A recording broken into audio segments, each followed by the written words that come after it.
the 21st century, throughout the world development continues to progress rapidly. Industry is growing by leaps and bounds, and cities are overflowing with people. At the same time, mass production and mass consumption are generating volumes of waste so huge that sometimes authorities are unable to cope, giving rise to mountains of waste.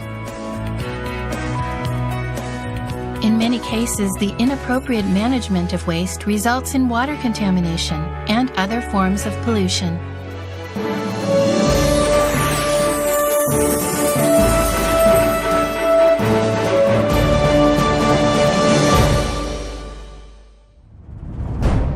In the 1950s and 60s, when Japan went through a period of high economic growth, it faced similar waste-related problems arising from rapid urbanization, including increases in waste volume and worsening of the sanitation environment through ineffective waste management.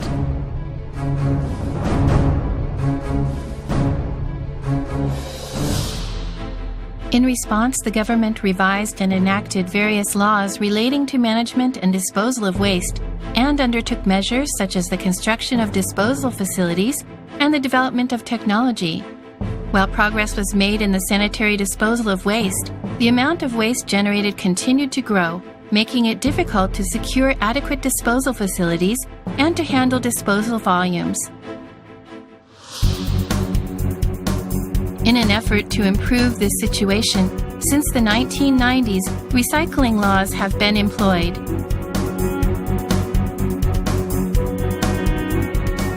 In 2000, the Basic Act for establishing a sound material cycle society was enacted, establishing the foundations for a policy that prioritizes the 3 R's: reduce, reuse, recycle. There is a word in Japanese, mottainai. It means it's a pity to waste things and encompasses the practice of treasuring things as long as possible. The spirit of mottainai applies to the policy that prioritizes the 3 R's. Today, as a part of the effort to prioritize the 3 R's in Japan, waste from households is sorted prior to collection, in line with the slogan, "If it's mixed, it's waste. If it's sorted, it's a resource." As for difficult to recycle combustible waste, volumes have been reduced by about 90% through incineration, while the thermal energy generated as a result of this process is utilized effectively in things like power generation and water heating. Ash and other materials left at the end of the incineration process are disposed of as landfill.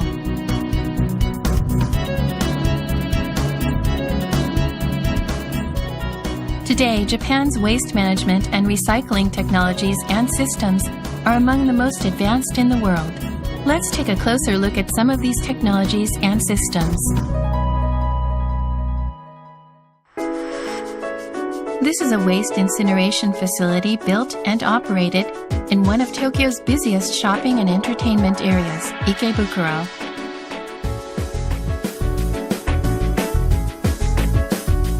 Each day, an average of 320 tons of waste is delivered to this waste incineration facility for burning.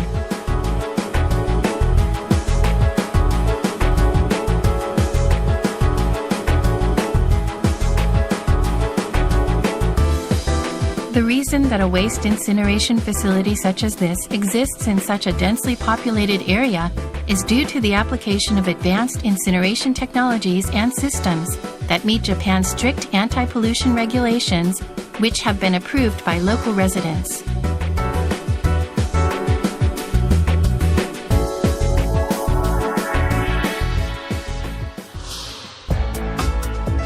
As of 2009, there were 1,243 municipal waste incineration facilities throughout Japan. A variety of incineration methods are used, but stoker furnaces account for 70% of all furnaces. In a stoker furnace, waste is agitated and dried as it is carried along, ensuring it is burned completely. Other types of furnaces include fluidized bed furnaces, and gasification fusion resource furnaces, which enable ash recycling. In addition to using advanced environmental preservation technologies, all of these furnace types employ technologies for stable operation, such as automatic incineration devices and automatic cranes. The number of high-efficiency power generation facilities is increasing in Japan. Waste incineration generates harmful substances such as hydrogen chloride, sulfur oxide, nitrogen oxide, and dioxin.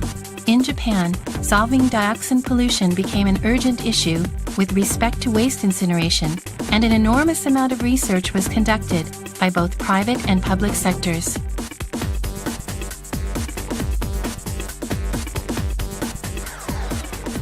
This research led to the development of countermeasure technologies, resulting in improvements in control methods and operation methods to ensure stable combustion.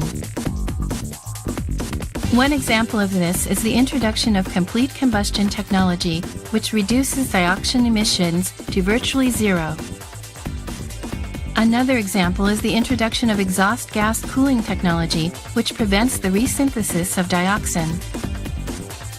Yet another is the introduction of dust collection technology, which prevents dioxin from escaping. In this way, dioxin emissions from waste incineration facilities in Japan were reduced to below the strict government-regulated values. By 2003, total dioxin emissions in incineration facilities throughout Japan decreased as much as 98% compared to 1997. Today, waste incinerator facilities in Japan are gradually being upgraded to state-of-the-art facilities that ensure low pollution, stable operation, and high-efficiency power generation in an effort to counteract global warming and meet the country's commitment to the 3 Rs.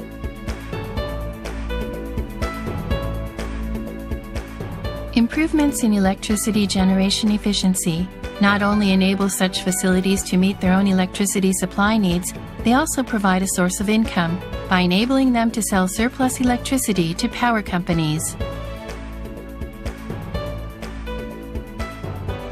As for the ash left over from the incineration process, as well as disposing of it at landfill sites, efforts are being made to use it as road subbase material.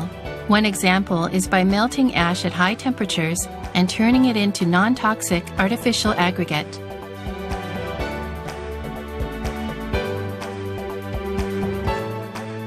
Today, Japan's incinerator facilities are undergoing a transition to facilities that are reducing the total amount of waste disposal.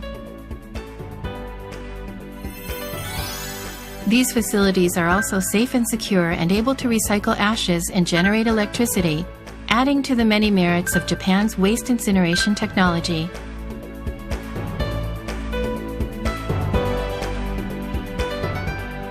With the capacity to handle diverse types of garbage, ranging from low-calorie garbage to high-calorie garbage, Japan's world top-class garbage incineration technology is destined to make an increasingly valuable contribution in a rapidly urbanizing Asia, not only by improving public health, but also by protecting the environment.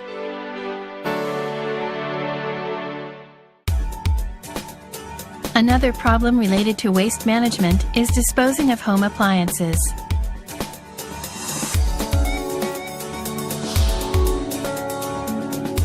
Home appliances contain lead, copper, flame retardants, and other harmful substances that can pollute the environment, and if disposed of without treatment at landfill sites, they can cause water or soil pollution. At the same time, electrical products such as personal computers and cell phones are so full of recyclable materials, they are sometimes referred to as urban mines. For these reasons, it is vital that there be a transition from disposal of them at landfill sites to more suitable management such as recycling, in which valuable resources are recovered. In 2001, Japan enacted the compulsory law for recycling of specified kinds of home appliances, which applies to 4 kinds of home appliances: air conditioners, TVs, refrigerators, and washing machines. A vital component in the disposal of used home appliances is the recovery of highly pure recyclable resources and the development of technology enabling this recovery. Emphasis used to be on breaking down appliances and sorting recyclable parts using magnets. Today, a more sophisticated approach has been adopted in sorting and recovering resources. In order to increase the purity of recovered resources from TVs, for example, appliances are first taken apart and sorted manually. They are then crushed and sorted by machine, enabling not only metallic material but also plastic parts to be recovered for recycling.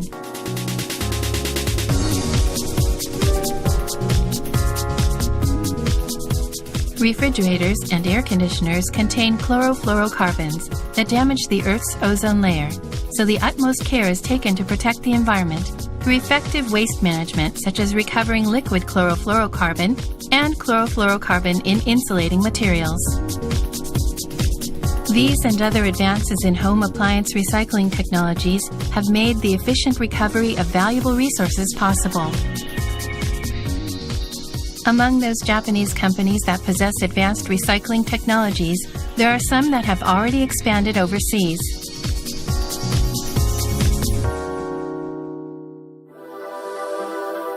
In Japan, considerable attention is currently being focused on the active utilization of biomass.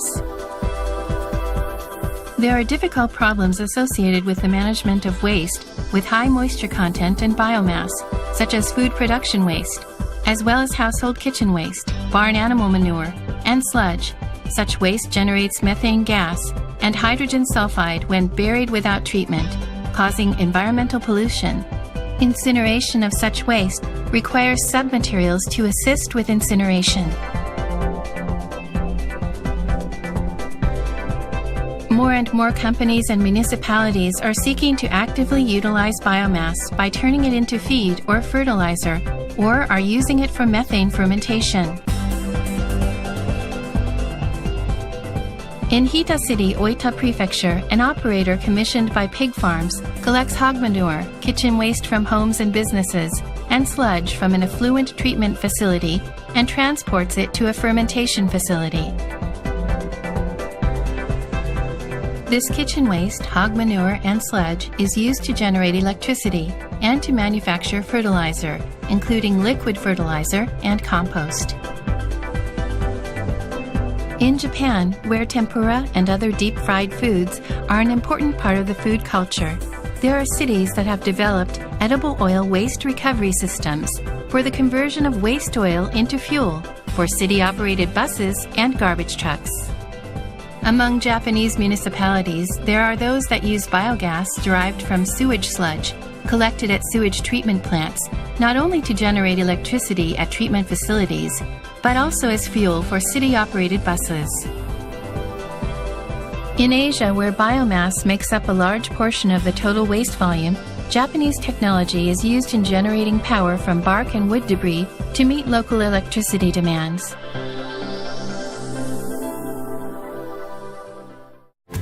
Technologies and systems for the efficient collection and transportation of waste developed in Japan to date. Urban waste incineration technology, which enables safe and sound high-efficiency power generation. Recycling technologies tailored to suit the characteristics of individual commodities.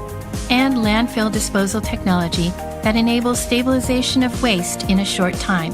All of these technologies make a major contribution to achieving environmental conservation and in solving waste management and recycling problems in countries around the world. We recommend the use of these world-renowned Japanese technologies in your country.